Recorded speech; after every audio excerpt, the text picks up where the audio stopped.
Hi 3C. Today I'm going to read a part from the Easter story. It's called Benjamin's Box.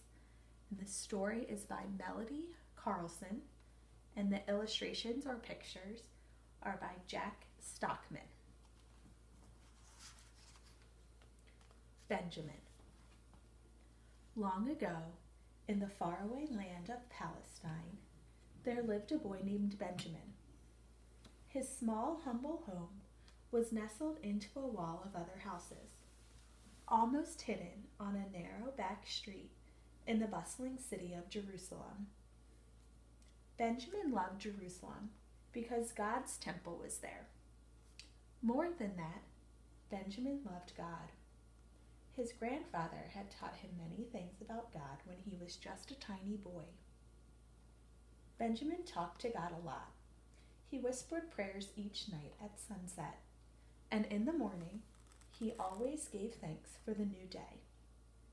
Benjamin's parents worked hard weaving and selling cloth, but their family was still quite poor, so Benjamin helped out by taking odd jobs around the city.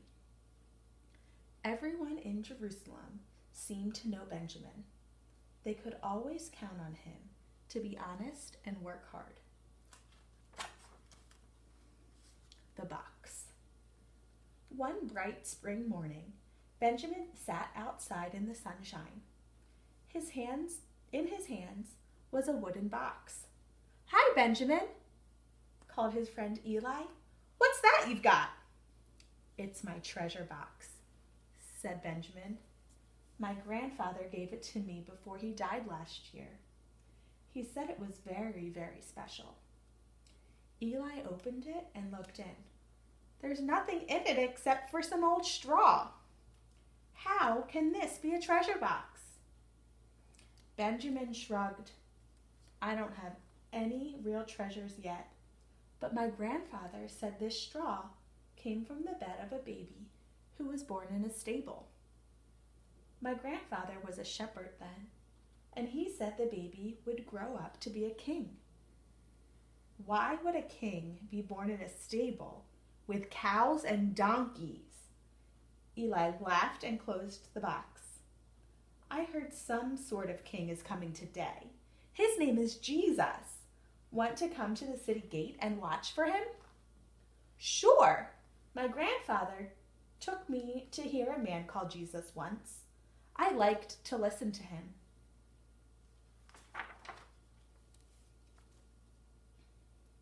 The donkey. Crowds were already lining the street. Some people cut palm branches from trees and handed them around. Others laid garments on the street like a carpet. "Wow," said Benjamin. "He must be a king." The two boys squeezed through the throng just as a donkey entered the gate. "That's him." Benjamin pointed to the man on the donkey. "That's Jesus.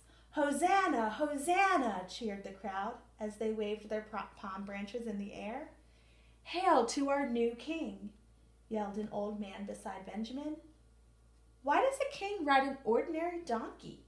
asked Benjamin. The old man turned. "It means he comes in peace.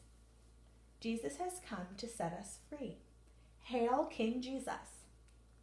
Benjamin looked into Jesus' face as he drew near. Benjamin smiled back as if they were friends.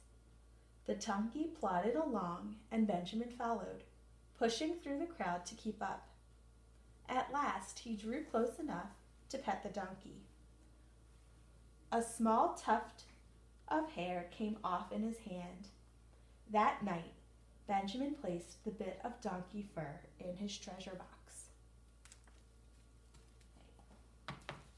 So I don't have a treasure box, but I do have an Easter basket here that's filled with some eggs.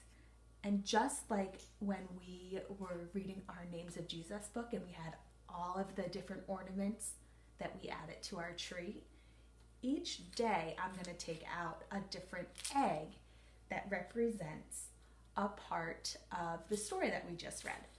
So the first egg I'm going to take out, what do you think it is? yell out what you think is in the egg.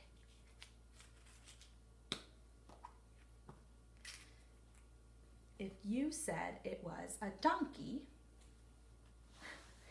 try and get it a little closer. It's very tiny. If you said it was a donkey, you're right. And this will remind us that Jesus came to Jerusalem riding on a donkey at the beginning of the Easter story. So stay tuned for what Benjamin's going to add to his treasure box tomorrow. Have a great day.